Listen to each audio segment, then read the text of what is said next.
Hello, all my nerd friends out there. This is Mr. Chill here, and we got now Bleach Monday here. Bleach Thousand Year Blood War, episode 11. I want to talk to you guys about it, but there's some spoilers here. I'm gonna be talking about some big reviews, big, big reveals this episode. So you got one, two, three. Here we go. Spoiler alert.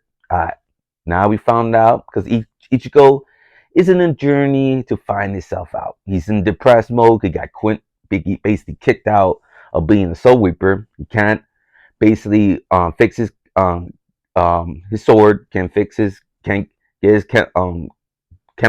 Yeah, Kenpakuto. Forgive me if I mispronounce any names. Forgive me for that. But he can't get his sword back together. He can't become a Soul Reaper. He can't. He has to find himself. He has to basically unlock himself in a way.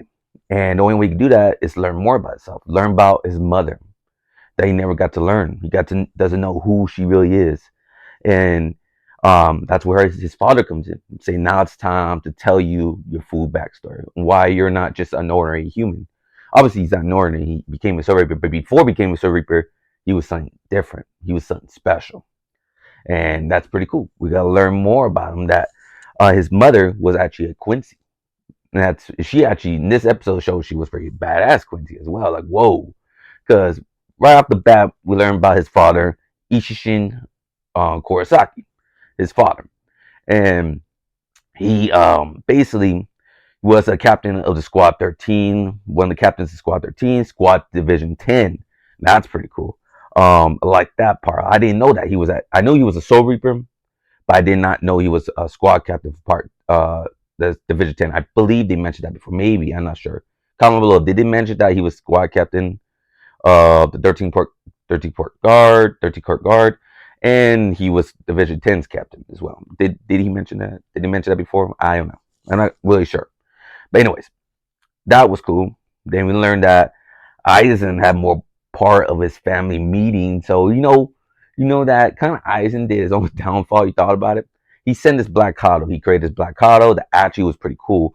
This Black Hollow actually killed Soul Reapers and took their essence in a way and became more stronger. Every time he killed Soul Reapers, he became more stronger. And Aizen, I guess, was trying to create. I guess you could say the Arakan. I think that's what they are made from, aren't they? They're made from dead Soul Reapers. I think that's the beginning of his journey, Aizen's journey. I think, don't quote me on that, because it sounds familiar. I remember that the whole Aizen arc story. That's how the Arakan got made. He made that world, I believe. Did he make that? I believe. He made that force. He did the army. So don't quote me that, but Aizen is actually kind of behind his downfall. He's kind of like the Frieza in this moment, you know? Oh yeah, maybe yeah, Frieza in the moment, you know? Or Cooler. Remember Cooler? I don't know. You guys seen Dragon Ball Z Cooler, the movie, that Cooler had a chance to kill Goku in birth. Okay, he saw his ship leaving Earth. I mean, planet Vegeta. He had a chance to kill it, but he delayed it, or he said he didn't want to get involved with his brother's mess, and he decided to let it go. And he later on he fights that kid and gets killed by that kid. So same thing with Aizen. If he didn't do this project that he was doing and got his father, Ichigo's father, involved with it, and that met his mother, that wouldn't have met Ichigo mother. So he wouldn't, if he didn't do that little science project like he was doing right now, Ichigo's father and Ichigo's mother would never met. And he would never be born. So Aizen created his own downfall by creating this monster, causing ruckus to get Ichigo's father out of the Soul Society to kill this to try to kill this beast, this Black Hollow. So Aizen caused his own downfall because Ichigo would never been born and he never got defeated. Good job, Aizen. I don't know, you should guys think about that for a second. Like, wow, Aizen caused his own downfall. He got his Ichigo's parents to meet up that moment, and basically you could tell maybe develop a chemistry that exact moment. And it kind of sucks too, because this actually involves another family, Uryu, Ichigo's Quincy's friend, uh, family as well. Because I guess the Masaki, Ichigo's mother, I guess the Kurosaki family was destroyed. It was a powerful Quincy's family as well, but it was gone. She was the last survivor. So I guess Uyo's family took her in. And basically the only reason took her in because she's Quincy in that. Right there, that moment, all the Quincy's were short. There was not that many, so they need to keep that bloodline going, the Quincy's tribe going. And she was actually supposed to marry. That's what's crazy about it, Uyu's freaking dad, Arukin. I think that's his name. Like I said, forgive me. Yeah, Arukin, I believe. Forgive me if I mispronounce his name. They're they were both living together at the moment. And she Arukin was wanting to marry Masaki. So that's crazy. Like imagine, like I said, if Aizen didn't bring that Black Hollow and got Ichigo's father to come into to go kill that Black Hollow, they were never met, and she will married um basically Rukin because that's who he had feelings for. He had feelings for her. You could tell that maid, whatever, had feelings for Rukin too. So a lot of love triangle going on right there. But Masaki didn't see, obviously, have feelings for him. Anyways, imagine so Yuri, Yuri will be basically Masaki's mother. That would have been her mother. That would have been crazy. Imagine that. See, that'll be a big old twist, multiverse stuff.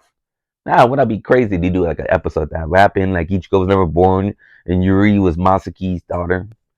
I mean son. That'd be dope. That'd be crazy. Be weird right there. Just think about it. Anyways, that didn't happen. Actually shows that Black Hollow scene was pretty cool against Ichigo's father. That was a crazy fight scene. It was pretty cool. I loved it. Seeing Ichigo's father fighting that Black Hollow going at it, and you see definitely how powerful Masaki is. Right when that Black Hollow attacked her, she bit her. I wonder what happened. Bit her, and she was able to blast his head off. Like, dude, like, damn. And that just shows how Ichigo is this powerful now because your father was a squad captain. Not just a regular Soul Reaper, I thought it was, but a Soul Reaper that was squad captain as well, squad captain level, and shows how powerful he was. And your mother was that strong too. And Aizen was part of everything as well. He's the one to send out the shit. So, alright. So it was cool to see Aizen. It was a cool episode. Cool to learn more stuff. But there's obviously more questions going on around here. There's gonna be more episodes. I want to see why it took so long to tell Ichigo this story. You know, why did his father keep this from him, and why in that day that because you saw that I don't know they explained I kind of forgot it was a long time ago. They explained why because they didn't explain because we just barely find out that his mother was Quincy. So the why did she not tag? And she was pretty powerful. Obviously, see that monster that killed her, that's Hollow that killed her. And I think that was part of Aizen's work as well, I believe. I think that he sent that Hollow out. That Hollow that killed is Quincy's mother. Maybe she wasn't strong, maybe she was sick at the time. That was protecting Ichigo. She was protecting Ichigo at the time as a kid, and she died from a Hollow. I wonder why she didn't kill with the because she was a Quincy. She had the power, but I wonder why not. So there's a lot of questions here, and we're gonna learn more about Ichigo's backstory. And it was cool to learn. I love origin stories. Love to learn. I wonder what happened when Masaki basically fall in love with this um, Soul Reaper. I know she probably got kicked out of the Quincy's because remember Quincy's and Soul Reapers hate each other. It's basically a Romeo and Juliet moment right here. Two families, two tribes, two warriors, whatever you want to call it.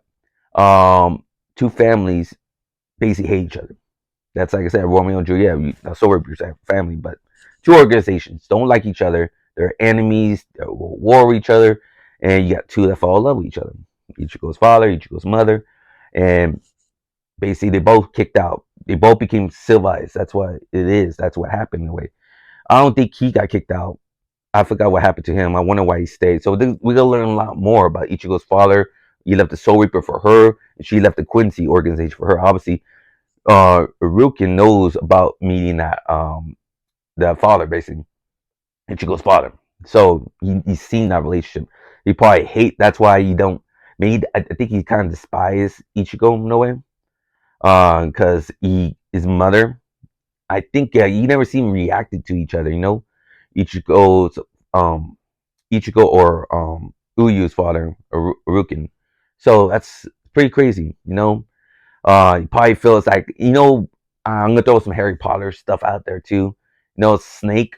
I think I forgot his name was. I think Snake in the end. A Snake. He had deep feelings for Harry Potter's mother, and he despised his father a lot because basically won the girl that he won over the girl that he loved, all that stuff. He loved that, loved Harry Potter's mother a lot, and that's kind of the same thing with Ryukin. He despised probably Ichigo. He's like, man, I hate you, but have feelings for your mother a lot. I love your mother because it sucks your father. I lost her to your father and all that stuff. So maybe like that. Kind of like he reminds me of that Snake character from Harry Potter. I don't know if you guys watch Harry Potter, but I didn't. I never really said, but I know that ending. That's how it happened. That he had deep feelings for Harry's mother. That's why I'm sorry to throw that in there, but it kind of reminded me of that. That's what it reminded me. But anyways, cool episode. A lot of love, triangle mess going around here. A lot of relationships already. It's pretty cool to learn too how Ichigo's parents met. The black collar was cool. Aizen was behind it, and how he's planning for the fights forward and all that stuff.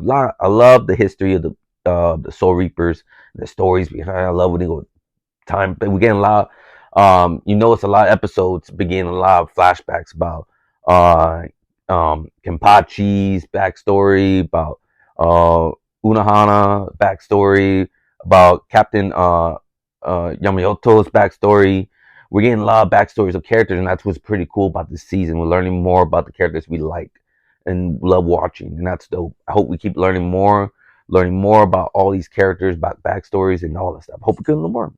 I love backstory stories. We even learned more about the first 13 Kirk guards, how psycho and crazy Yamamoto's force that destroyed. I think they're the first that destroyed that Quincy, the first war between the Quincy's and Soul Reapers. That's what's crazy. That was a crazy cool backstory. I hope to learn more about those captains in the future. Hopefully, but awesome episode. I want to hear your guys' thoughts though. What do you guys think of Bleach Thousand Year Blood War episode 11? What was your favorite moment? What do you think about Ichigo's mother being a Quincy? How powerful Ichigo is? Will he have Quincy powers now? He's got to develop a bow. That'd be dope. I would like to know that too. When he has some Quincy mixed with Soul Reaper, maybe the combined force. So, dude, that'd be so OP, like blue aura around him, and like when he gets his sword back, he's gonna get his sword back, his Kenpato, and fuse it with that. Oh, dude, that'd be dope. That'd be dope. That'd be sick. Have Quincy, have Soul Reaper. How powerful he's gonna be now. I mean, that's how he gets stronger to fight Yamawatch. Is combine that power to take him down? Maybe we'll see. Um, Anyways, comment below. I'd like to hear your guys' thoughts on this episode. But thank you all for watching. Please hit that like button. I appreciate it very much. And if you're new watching my channel, please subscribe. Trust me, you'll want to stick around. I talk about a lot of cool nerd stuff, toys, manga, anime, TV show, popular TV show, good movies out there. That it's coming out definitely next year. There's Ant-Man. There's definitely Flash. There's Aquaman. There's Guardian of the Galaxy. You name it. There could be a lot of good movies coming out next year, so you definitely want to stick around. But thank you all again for your support, and I hope if this is your time watching my video, this is Christmas week. Hope you all have a good Christmas and a Happy New Year as well. Take care. Have a good day and good night. Remember, stay nerdy forever. Bye.